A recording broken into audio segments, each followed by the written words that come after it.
Observamos el mundo para comprenderlo y para poder evolucionar. La inteligencia nos ha permitido forjar herramientas para comprender lo pequeño y lo infinitamente grande. Desde hace más de un siglo, psicólogos, biólogos, genetistas y neurocientíficos la diseccionan, la analizan y la miden. Hemos inventado los ordenadores y caminado sobre la Luna. Pero contrariamente a lo que podríamos creer, nuestra inteligencia individual no ha aumentado. Hoy en día, la ciencia explora las diferentes facetas de nuestra inteligencia. Pero, ¿saben en realidad los científicos qué es la inteligencia?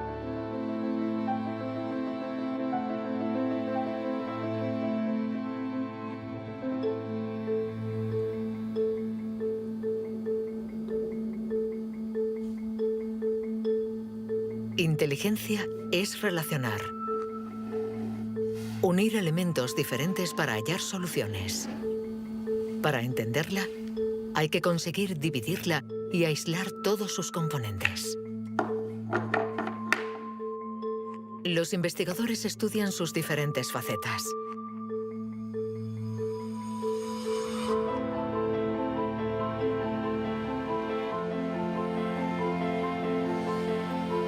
Para medir la inteligencia, una de las primeras propuestas ha sido medir la velocidad a la que reacciona el cerebro. Este es el método que el profesor Ten Iannuis ha utilizado. Él ha comparado nuestro tiempo de reacción con el de nuestros ancestros. Y los resultados de su estudio no nos favorecen.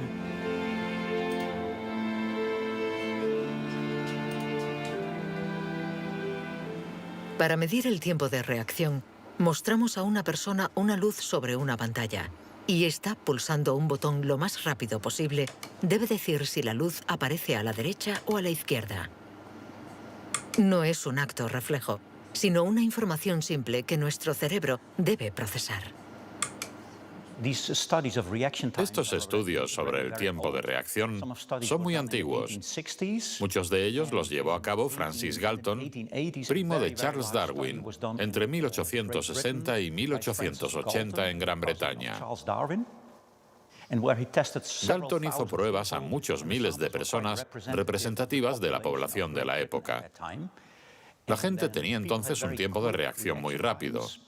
Nosotros hemos buscado estudios comparables que hubieran sido hechos durante los últimos 120 años y hemos encontrado unos 15.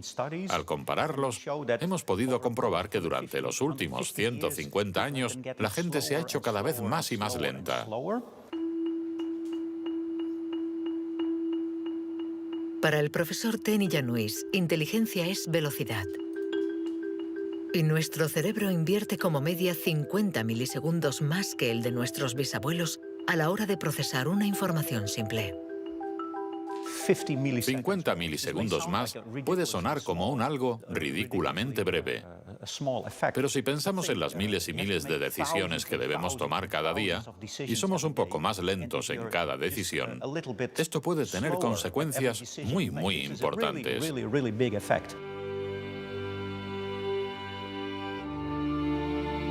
El profesor Ten Iannuis está convencido de que somos menos inteligentes que en el siglo XIX.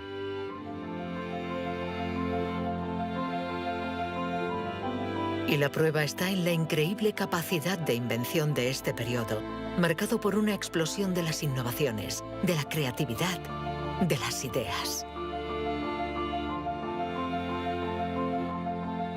En el siglo XIX hubo muchas innovaciones fantásticas. Hay estudios que muestran que el número de inventos por habitante era 4 veces mayor que hoy en día. El profesor Ten Iannuis piensa que nuestra inteligencia está en declive desde hace por lo menos 150 años. Pero en el siglo XIX, Sir Francis Galton ya pensaba que los ingleses eran bastante menos inteligentes que los griegos de la antigüedad, donde no faltaban las mentes brillantes. Entonces, y los predecesores de los griegos, los hombres prehistóricos. Es extremadamente difícil medir su inteligencia. Sin embargo, en el Instituto Max Planck de Leipzig intentan responder a esta pregunta reconstruyendo el cerebro de nuestros antepasados de la prehistoria.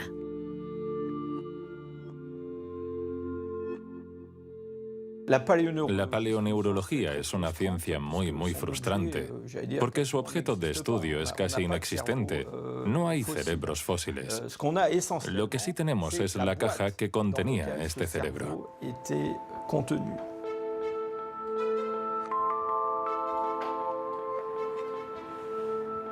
Al comparar nuestro cerebro con el del hombre prehistórico, los científicos han encontrado diferencias no solo en la forma, sino también en el tamaño. Algunos de estos individuos tenían un cerebro más grande que el nuestro. Sabiendo que todo lo que somos, todo lo que pensamos, nuestros recuerdos, la personalidad, las emociones, el lenguaje, todo depende de este órgano, entonces, ¿es que la inteligencia está relacionada con el tamaño? Sería absurdo pensar que no hay relación entre el tamaño del cerebro y la complejidad de los comportamientos, es decir, la inteligencia. Esto lo vemos en el reino animal. Los animales llamados más inteligentes, en particular los cetáceos y algunos tipos de delfines, por ejemplo, tienen cerebros muy grandes, con un gran número de neuronas.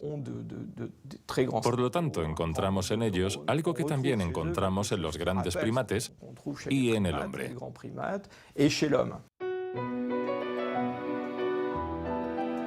La evolución hizo crecer el tamaño de nuestro cerebro durante 2 millones de años, hasta alcanzar su máximo hace unos 15.000 años. El hombre de Cro-Magnon, que pintó en la cueva de Lascaux hace unos 17.000 años, era un Homo sapiens como nosotros. Pero de todos los Homo sapiens, este era el que tenía el cerebro más grande. El tamaño de nuestro cerebro ha disminuido en comparación con el de este antepasado. Y según algunos investigadores, somos menos inteligentes que él. Pero esta teoría no es compartida por todos. Yo no creo que haya una inteligencia que se pueda medir con una regla y decir que nuestro reciente antepasado era igual o más o menos inteligente. El hombre de Cro-Magnon tenía la inteligencia que necesitaba para sobrevivir en su mundo, pero no para trabajar en un banco. Si viajásemos 25.000 años atrás en nuestra máquina del tiempo, para traer al presente al hombre de Cro-Magnon, sin duda se adaptaría al mundo en el que va a tener que vivir. Historically, you guys have struggled to adapt. Yeah, right. Walking upright, discovering fire, inventing the wheel, laying the foundation for all mankind. You're right. Good point. Sorry we couldn't get that to you sooner. Connie, your reaction? We live in a society where the individual ego and the group dynamic are in constant struggle. Response? Yeah, I have a response. What? ¿Más inteligente? ¿Menos inteligente? Cuando intentamos medir la inteligencia, todo se complica. Y sin embargo, lo hacemos continuamente. En las universidades del mundo entero se enseña qué es la inteligencia. Y todos nosotros, sin ser especialistas, la medimos cada día. Todos medimos la inteligencia. Si es usted soltero y va a un bar y conoce a alguien, lo más importante después del físico es la inteligencia. Medimos la inteligencia de la gente siempre. Si hablamos sobre un concepto difícil o hacemos algo que desconocen, ¿cuánto tardan en entenderlo? Medir la inteligencia analizando las respuestas. Evaluando la pertinencia de las acciones. Comparando a los individuos. Un método que dio lugar a la única herramienta de la que disponemos para medir la inteligencia. El cociente intelectual, inventado por Alfred Binet a principios del siglo XX.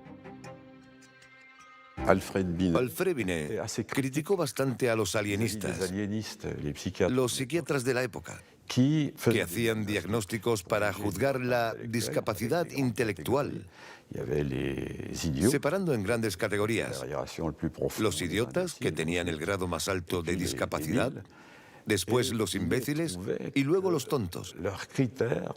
En opinión de Binet, sus juicios eran discutibles, muy difusos y diferentes de un psiquiatra a otro. Él pensaba que eran necesarios unos criterios objetivos y una única herramienta de evaluación basada en criterios científicos.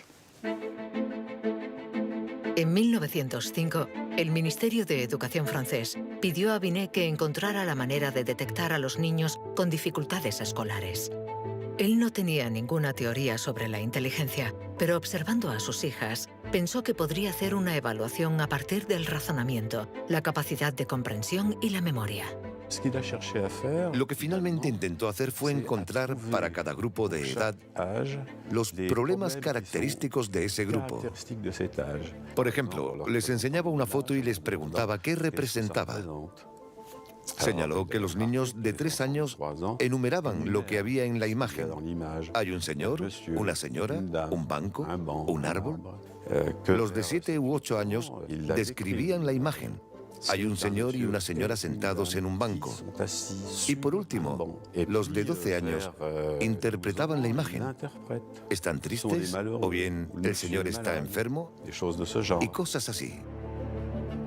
Así, Binet desarrolló junto a Théodore Simon el primer test de inteligencia. Había nacido el clásico test de la edad mental. Es la relación entre la edad mental dada por el resultado del test y la edad real de la persona. La cifra se multiplica por 100 para obtener el cociente intelectual. Si un niño de 10 años resuelve las pruebas de uno de 12, será un niño adelantado y tendrá un cociente de 120. La idea era relacionar el rendimiento de un individuo con el de otros individuos comparables, es decir, los que están exactamente en la misma categoría de edad, la misma cultura, etc. Y, obviamente, partiendo de una serie de puntuaciones en la prueba para una edad determinada. El cociente intelectual es la posición de un individuo comparado con el rendimiento de otros que son como él o ella, es decir, de la misma edad. Le damos al cociente intelectual un poder exagerado, porque pretende medir una cualidad tan particular como la inteligencia. Es difícil resistirse a la tentación de medirse, de compararse.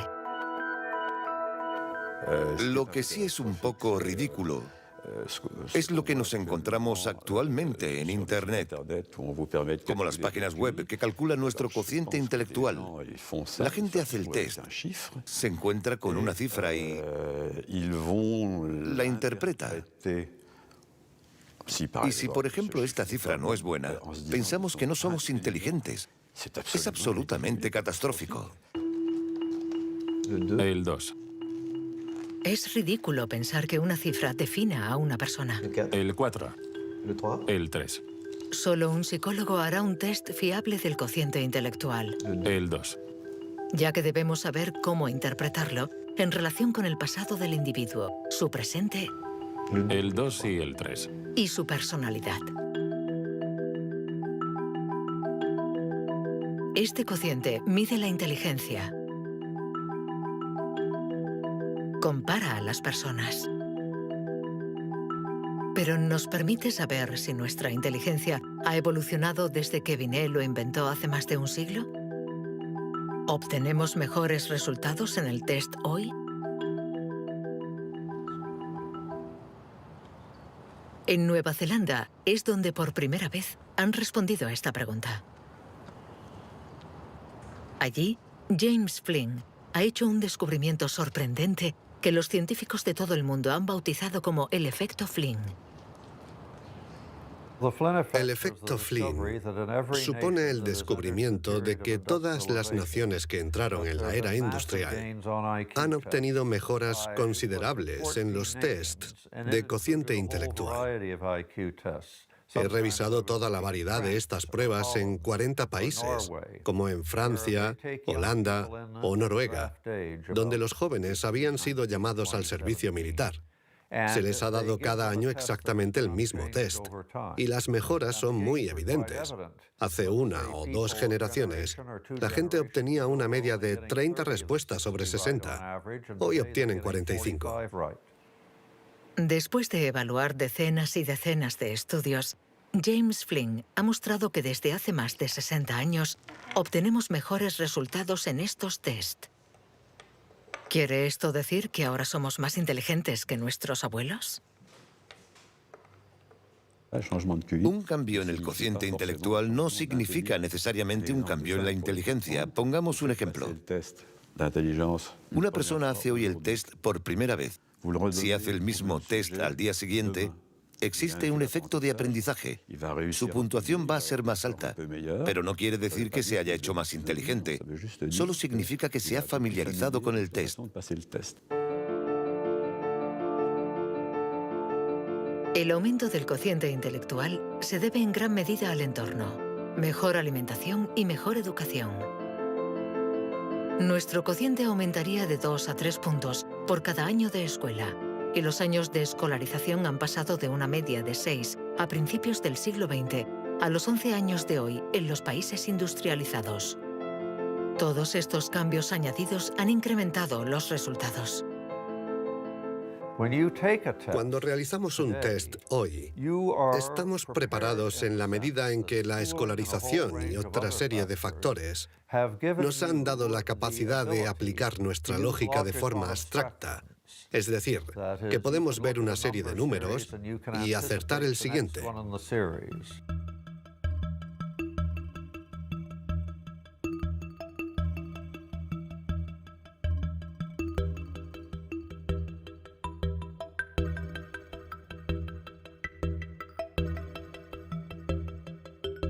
En cuanto a la inteligencia, no hay que fiarse de las apariencias. Tener mejores resultados en estos test no implica que seamos más inteligentes. Se trata solamente de que estamos mejor preparados para pasar el test. Nuestra inteligencia es como un músculo que entrenamos para obtener de él todo su potencial, y con el entrenamiento podemos alcanzar nuestros límites. Las cifras lo demuestran. Tras decenios de mejora, los resultados de los test han llegado al tope. Incluso están empeorando en países como Inglaterra, Dinamarca o Noruega. El aumento del cociente intelectual es un fenómeno que ha durado un siglo, pero todos los países terminarán por llegar al tope de este incremento. Sospecho que la educación formal ha abusado de la capacidad de manipular los conceptos abstractos y, a menos que se produzca una revolución de la pedagogía, los beneficios que ha producido la escuela van a tocar techo, ya que hoy en día casi todo el mundo está escolarizado.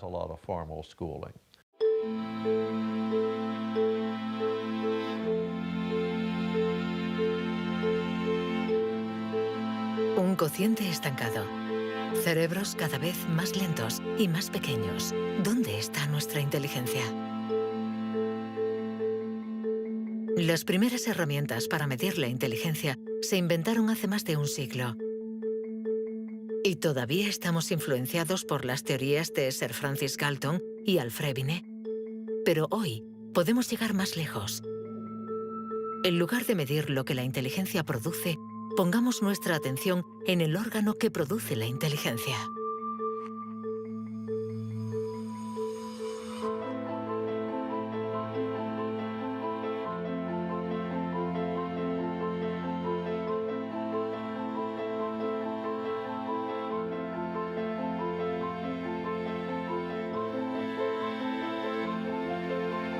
Richard Heyer es psicólogo y neurocientífico en la Universidad Irvine de California. Desde hace más de 30 años, intenta averiguar cómo es un cerebro inteligente. Gracias a los progresos de los instrumentos de observación, Heyer y su colega, el profesor Rex Jung, investigan en qué lugar del cerebro se aloja la inteligencia. Veamos el cerebro de Richard Hayer. Vemos un bonito cerebro.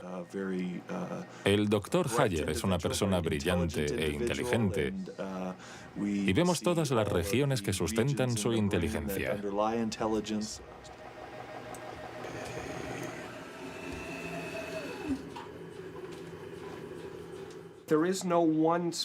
No existe ninguna zona en el cerebro a la que podamos llamar centro de inteligencia.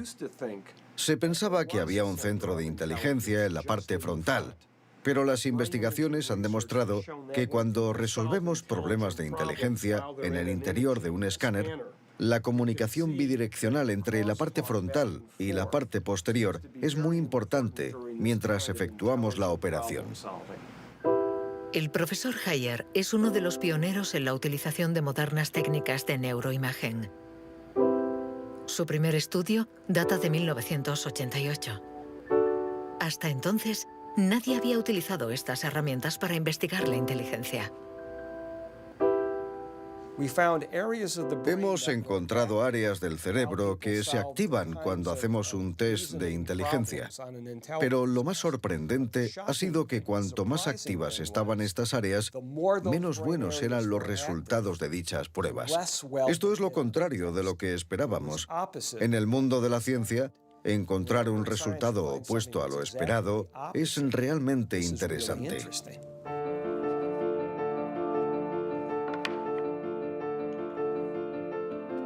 Un cerebro inteligente no es un cerebro que funciona más, sino todo lo contrario. Es un cerebro que funciona menos. Esto es lo que llamamos neuroeficacia. Ser inteligente consiste en resolver un problema con el mínimo esfuerzo.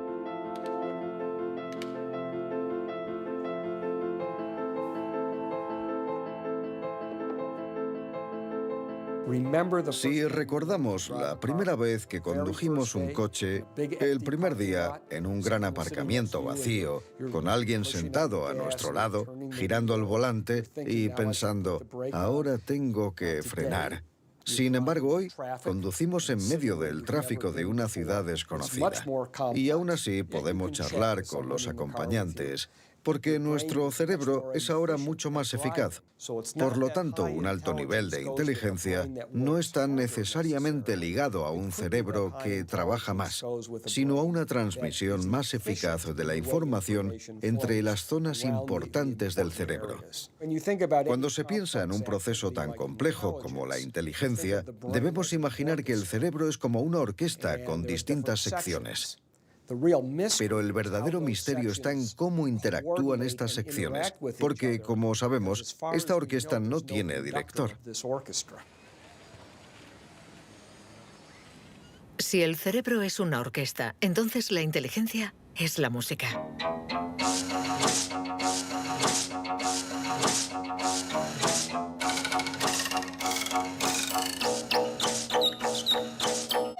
Cuando empezamos a interpretar la partitura, nunca sabemos cómo van a tocar juntos los músicos.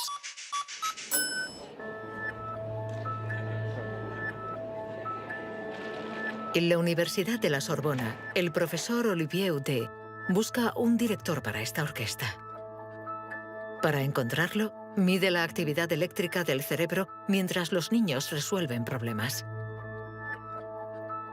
Lo que le interesa es lo que él mismo llama bugs de inteligencia. Mostramos a un niño una imagen con 1, 2, 3, 4, 5 babars separados y 5 babars juntos. Y le preguntamos si hay el mismo número de babars en la parte de arriba y en la de abajo. Hasta los 7 u 8 años, todos los niños del mundo responderían, hay más arriba, porque la imagen es más larga.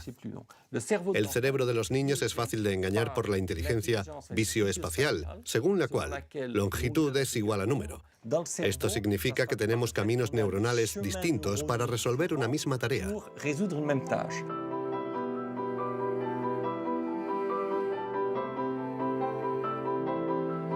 Contar o medir. Hay muchas soluciones para un mismo problema, y nuestro cerebro está continuamente luchando para inhibir las estrategias negativas. Lo que queremos mostrar, y esta es la originalidad de nuestro laboratorio, es que la inhibición es sin duda el proceso clave y positivo de la inteligencia, porque nos permite resistirnos a nosotros mismos.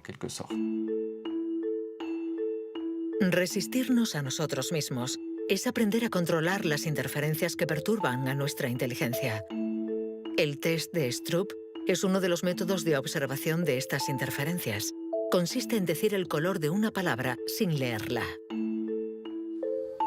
Azul, amarillo, rojo, amarillo, verde. ¿Rojo, verde? ¿Verde? ¿Rojo?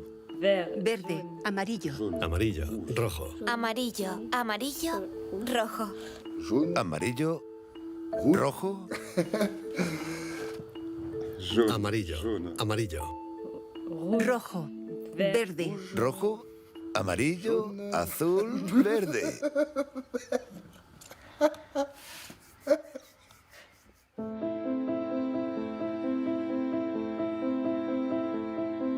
Para resolver un problema usamos diferentes regiones del cerebro unidas entre sí, pero que a veces entran en competencia. Pero ¿cómo se comunican las diferentes regiones? Este tema le interesa al profesor Douglas Fields, del Instituto Nacional de la Salud de Washington. El cerebro está hecho de dos clases de tejidos, materia blanca y materia gris. Todos hemos oído hablar de la materia gris, que es donde se encuentran las neuronas, en la superficie del cerebro. Pero debajo hay miles de conexiones, de cables, de axones que conectan las neuronas formando circuitos. Y es de color blanco porque estos axones están aislados por una membrana celular llamada mielina.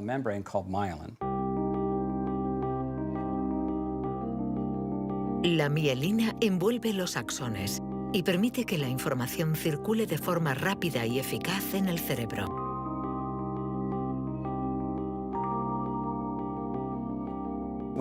Cuando nace un niño, su cerebro no está maduro. Sus funciones son mínimas. Un bebé no puede hacer casi nada. No puede alimentarse, su visión es muy limitada, no puede andar ni sujetar su cabeza. Esto se debe a que nuestro cerebro está siendo permanentemente moldeado por el entorno. Y una de las cosas más interesantes respecto a la mielina es que se forma después de nacer. La mielina es esencial para que la información circule de forma eficaz por el cerebro. Es esencial para nuestra inteligencia. Pero en la actualidad, la formación de la mielina está alterada. Barbara Demnex, endocrinóloga del Museo de Historia Natural de París, estudia cómo nuestra inteligencia está amenazada por uno de los azotes del siglo XXI. La contaminación. En cualquier parte del mundo donde vivas, estarás expuesto a ciertas sustancias químicas que interfieren en el funcionamiento de la hormona tiroidea. Esta es la hormona producida por la glándula tiroides que está en la base del cuello. Es necesaria para el desarrollo del cerebro desde las primeras etapas del feto hasta una edad más avanzada como la mía, para asegurar el mantenimiento de las funciones mentales, incluida la mielinización. La Autoridad Europea de Seguridad Alimentaria ha analizado 297 pesticidas. Entre ellos, más de 100 afectan al funcionamiento de la hormona tiroidea, como el bisfenol A, el PCB y los productos ignífugos. Productos químicos con los que estamos en contacto a diario. El equipo de Barbara Demnex ha demostrado que estos productos bloquean los receptores específicos de la hormona tiroidea de cada una de las células cerebrales y los efectos son considerables. Hay una evidencia sólida. Los científicos hemos observado los niveles de exposición en las madres.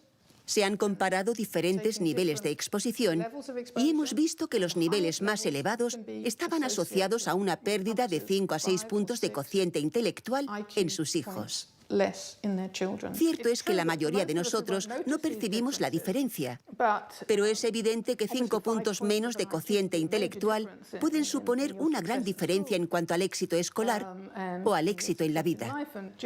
Y saberlo puede ser muy preocupante para los padres.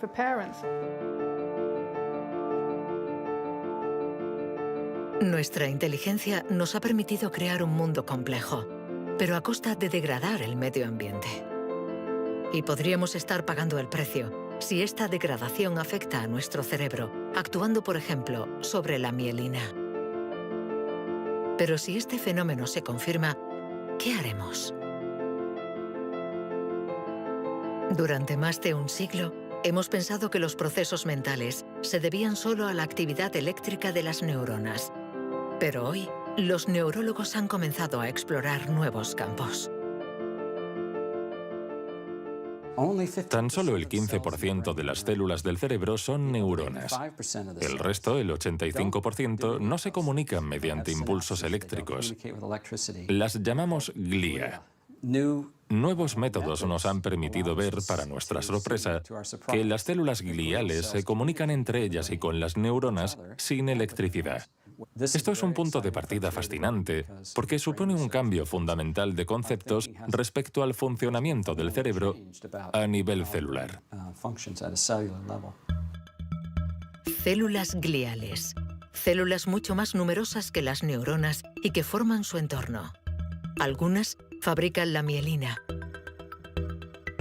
Otras alimentan a las neuronas y las protegen. Estas se denominan astrocitos. Y un descubrimiento inesperado indica que los astrocitos juegan un papel en la inteligencia. Todo comenzó con un genio. En abril de 1955, en el Hospital Princeton de New Jersey, el patólogo Thomas Harvey dirigió la autopsia de Albert Einstein. El 18 de abril, a las 8 de la mañana, decidió robar el cerebro del hombre considerado como la encarnación del genio. Pretendía examinar este preciado órgano para encontrar el secreto de la inteligencia. Después de esconderlo en su casa durante 27 años, autorizó a otros científicos a examinarlo. Estos descubrieron en el cerebro de Einstein lo que podría ser el secreto de su inteligencia. El cerebro de Albert Einstein fue examinado para ver qué era lo que lo hacía más inteligente, y no pudieron encontrar ninguna diferencia en el número de neuronas ni en el tamaño. No había nada, excepto que su cerebro tenía más astrocitos. Esto llamó la atención de mucha gente sobre el papel de los astrocitos en la inteligencia. Los astrocitos. Células gliales identificadas hace más de un siglo. Aunque en los últimos años, los científicos han comprendido que su función no era mucho más compleja de lo que imaginaban. Los astrocitos sirven para muchas cosas. Controlan la sinapsis, controlan el flujo sanguíneo en el cerebro, alimentan a las neuronas, reaccionan a las heridas. Todas estas cosas estaban consideradas como tareas menores que los astrocitos hacían en el cerebro, y no habían sido tomadas muy en serio hasta que se dieron cuenta de lo determinantes que son los astrocitos para las neuronas. Un astrocito humano controla cientos de neuronas, muchas más que, por ejemplo, un astrocito de ratón. Basándose en esta observación, un equipo de la Universidad de Rochester ha realizado un experimento fascinante. Para entender mejor la inteligencia humana, han decidido cruzar la barrera de la especie y han trasplantado astrocitos humanos en el cerebro de un ratón.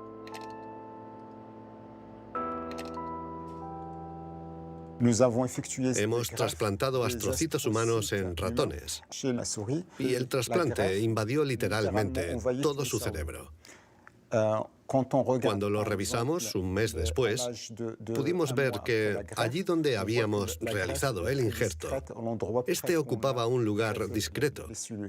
Un año más tarde, todo el cerebro se había injertado a sí mismo. Todas sus células habían sido literalmente reemplazadas por células humanas.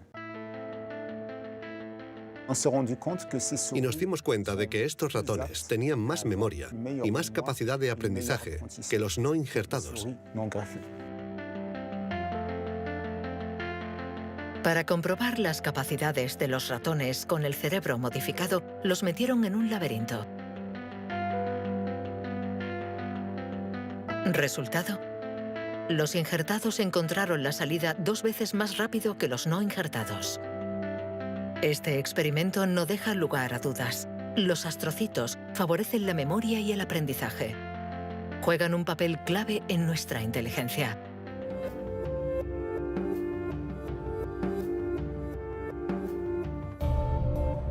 La inteligencia se refleja en el funcionamiento del cerebro. Pero ¿cómo se explica la diferencia entre las inteligencias de nuestros colegas, amigos o padres? ¿Es que tienen más materia blanca, menos astrocitos o sus neuronas son más rápidas? El origen de nuestras capacidades se encuentra en parte en nuestros genes. Robert Plomin estudia la genética del comportamiento. En sus investigaciones ha visto crecer a miles de niños y gracias a ello espera poder encontrar los genes que influyen en la inteligencia. A menudo la gente desea saber en qué medida la inteligencia viene determinada por los genes. En primer lugar, hay que insistir en que la palabra determinar no es adecuada. Debemos decir influenciar, ya que, como sucede con el tamaño, está estrechamente relacionado con los genes, pero no determinado por ellos. Si somos altos, es probable que nuestros hijos sean más altos que la media, pero si están mal alimentados o enfermos, serán más bajos. Esto no es determinar, es influenciar. En otras palabras, los genes nos dan el potencial y el entorno decide el resultado final. Para entender las relaciones complejas entre genes e inteligencia, Robert Plomin ha realizado miles de test en gemelos. Los gemelos idénticos tienen la particularidad de ser clones, tienen exactamente los mismos genes. Son completamente idénticos. Mismo pelo, mismos ojos, pero ¿tienen los mismos resultados en los test de inteligencia? La respuesta es sí. Sus resultados se parecen mucho más que los de otros hermanos. Esta es la prueba de que, sin ser completamente determinantes, los genes sí juegan un papel crucial. La mayoría de los países del mundo, más de 100, dispone actualmente de registros de gemelos porque reconocen la importancia del método gemelar a la hora de calcular la influencia de los genes. La siguiente etapa de nuestras investigaciones consiste en encontrar los genes responsables de la inteligencia. Para esto, Robert Plomin ha utilizado chips de ADN capaces de detectar más de 1 millón de marcadores genéticos. Comparando el ADN de los que tenían buenos resultados en los test, Plomin quería saber si ciertos genes se dan con más frecuencia. Pero la identificación precisa de estos genes es mucho más complicada de lo que esperaba.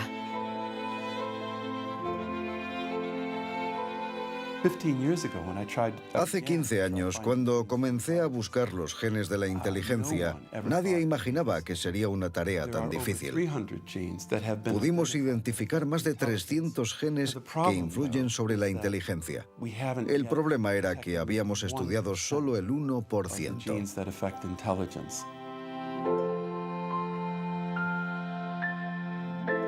La inteligencia está influenciada por la interacción de muchos miles de genes que conforman una red increíblemente compleja. Además, producen efectos distintos en función de la región del cerebro donde actúen. Antes pensábamos que el cerebro funcionaba por áreas. Esta área controla el lenguaje, esta hace otra cosa. El cuerpo calloso comunica los hemisferios. Hoy nos hemos dado cuenta de que esto era ficción y que el cerebro actúa de forma más global. Desde un punto de vista genético, se ve más claro todavía, ya que la mayoría de los genes que actúan sobre el cerebro actúan sobre muchas regiones del cerebro. Paso a paso vamos entendiendo nuestra inteligencia. Los científicos afinan las herramientas para medirla, pero la cuestión es cómo las vamos a utilizar.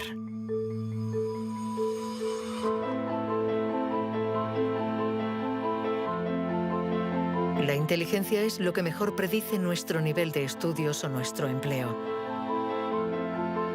Por lo tanto, hablar de la inteligencia es delicado, ya que tendemos a valorar, clasificar y jerarquizar, con el riesgo a equivocarnos que conlleva. El error de razonamiento está en considerar que la inteligencia puede ser esencialmente hereditaria.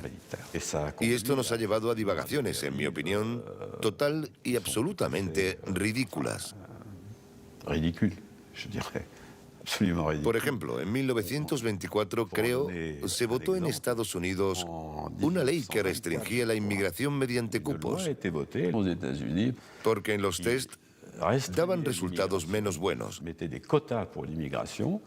Y se suponía que los inmigrantes eran hereditariamente menos inteligentes. Se limitó, pues, su entrada al país para evitar un descenso en la media.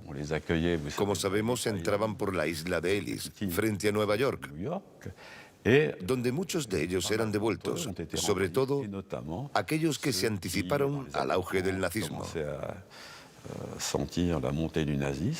Pienso especialmente en los judíos de Europa del Este que fueron expulsados por razones absolutamente estúpidas.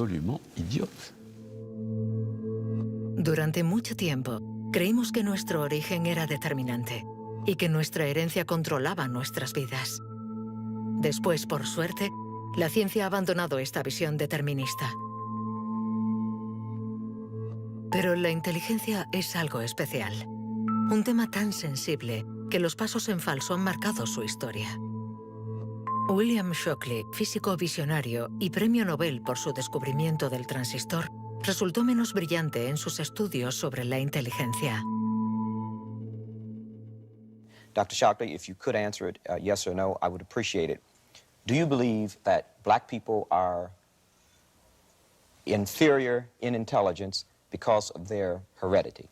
What I say is this. My research leads me, and it's a tragic conclusion, really, my research leads me inescapably to the opinion that the major cause of the American Negro's intellectual and social deficits is hereditary and racially genetic in origin, and thus not remediable to a major degree by practical improvements in environment. Then what do you see as the solution to the problem? I would propose that you would offer a bonus to everyone to be sterilized. The offer is based upon the best estimates, best scientific estimates that one can have of any genetically carried disabilities. 1974, prácticamente ayer. Una época nada lejana. Algunos utilizaban el cociente intelectual para justificar su racismo y excluir lo diferente. Joseph Skobanek sufre el síndrome de Asperger, una forma de autismo compatible con un cociente elevado. Graduado en ciencias políticas, doctor en filosofía y escritor, con 6 años no hablaba una palabra. Hoy habla 7 idiomas, entre ellos el hebreo, el árabe, el persa y el azerí. Yo formaba parte de esos niños cuyo destino era la basura. Durante mucho tiempo nos dijeron que las personas autistas eran deficientes intelectuales. Autismo llegó a ser casi sinónimo de discapacidad intelectual. Sin embargo, hoy sabemos que esto no es así. Toda sociedad humana necesita una jerarquía, necesita gente que marque la diferencia. Y tendemos a resumirlo todo bajo un criterio único. En Estados Unidos, la calidad humana y las jerarquías se definen por el cociente intelectual. En Francia puede ser cualquier concurso administrativo. En la China imperial eran los famosos exámenes del mandarín. Pero todo esto reposa sobre una idea central, y sin embargo errónea, la de que hay una única escala para medir la inteligencia de la humanidad. Y todo aquel que predica estas teorías se sitúa a sí mismo en lo más alto. La inteligencia como escala única de la humanidad. ¿Pero se puede definir lo humano desde una sola dimensión? ¿Podemos ser definidos tan solo por la inteligencia cuando ella misma tiene tantas facetas distintas?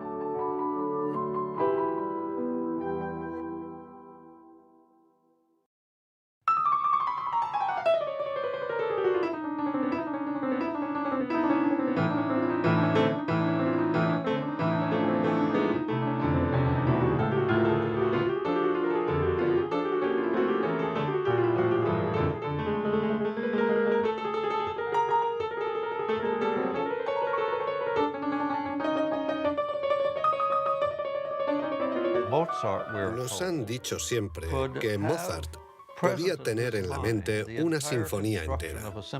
Cuando escuchamos una sinfonía, debemos seguirla a medida que se desarrolla en el tiempo. Sin embargo, él la veía en su totalidad. Viene a ser la clase de complejidad mental de un matemático cuando tiene en mente 7 u 8 fórmulas y conoce todas las conexiones posibles entre ellas. Pero siempre podemos argumentar. ¿La inteligencia musical es inteligencia?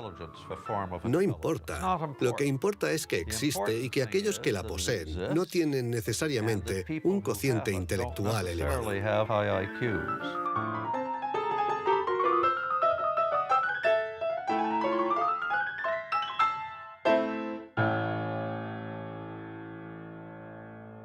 Siempre ha existido una reticencia a considerar que existen formas distintas de inteligencia y una cierta tendencia a querer determinar un cociente intelectual general. Una única escala de inteligencia donde podemos situarnos por encima o por debajo. Pero la realidad lo contradice. Existen numerosas formas de inteligencia y podemos tener un nivel muy alto en algunas de ellas y un bajo nivel en otras. Esta idea estaba en los primeros estudios sobre la inteligencia. Hoy, los científicos ya han aceptado que sea cual sea el método utilizado, no van a conseguir medir la inteligencia con una escala única.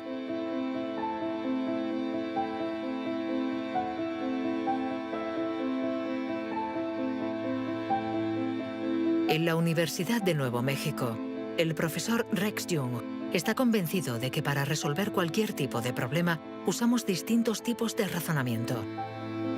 Y lo que llamamos inteligencia no es sino uno más de ellos. Creo que la creatividad es otro modelo de funcionamiento del cerebro y lo que intento averiguar es si es diferente a la inteligencia o similar. ¿Estamos hablando de lo mismo o de algo distinto? Y he llegado a la conclusión de que la creatividad es un proceso de razonamiento básicamente diferente.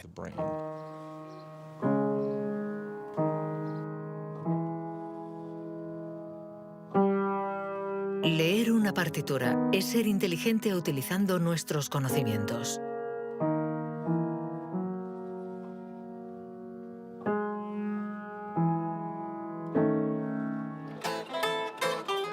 Improvisar es ser inteligente inventando y siendo creativo.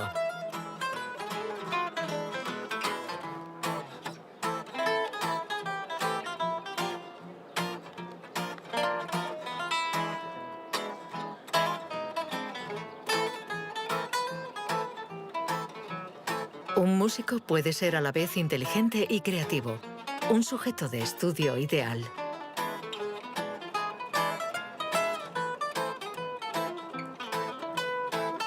El profesor Jung ha estudiado numerosos cerebros para saber cómo pueden coexistir inteligencia y creatividad. Trabajo sobre la hipótesis de que son complementarias y que hay dos redes diferentes en el cerebro que cooperan para permitirnos razonar. Una es un tipo de razonamiento inteligente y la otra un tipo de razonamiento creativo. Y las dos son extremadamente importantes. Estamos muy cerca de comprender cómo funcionan. Nuestra teoría es que la red de la inteligencia se sitúa sobre todo en la superficie del cerebro. Con la creatividad las cosas son diferentes, porque depende principalmente de la llamada red de modo por defecto, situada en el interior del cerebro. Estas dos redes intercambian permanentemente información para que podamos resolver los problemas que nos plantea el mundo en que vivimos.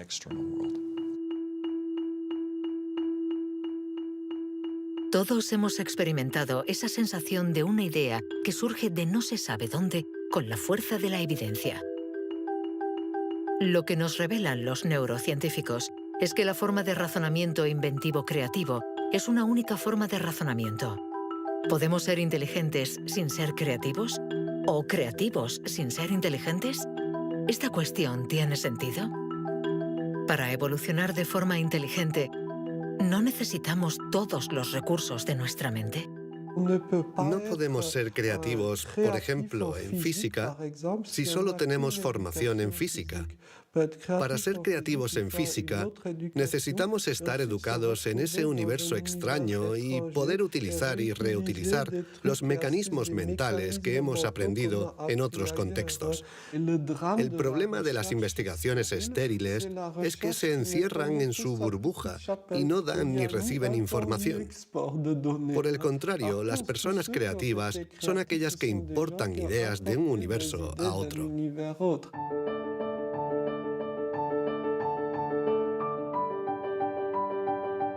Los hilos se tejen. El cuadro se completa. Los científicos ensamblan poco a poco las diferentes piezas de nuestra inteligencia. Pero el mundo evoluciona y la inteligencia también. El cerebro está en permanente evolución y permite que la inteligencia se adapte a los problemas que debemos resolver,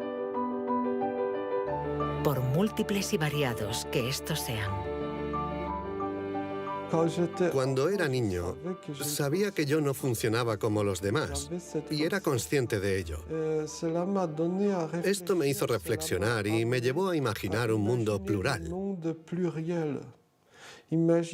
mundo donde no hubiera una única forma de clasificar y de medir, sino muchas. Lo que quiero decir es que la verdadera inteligencia humana no está en pensar de forma plural y saber tener en cuenta distintas formas de entender el mundo y no solo una.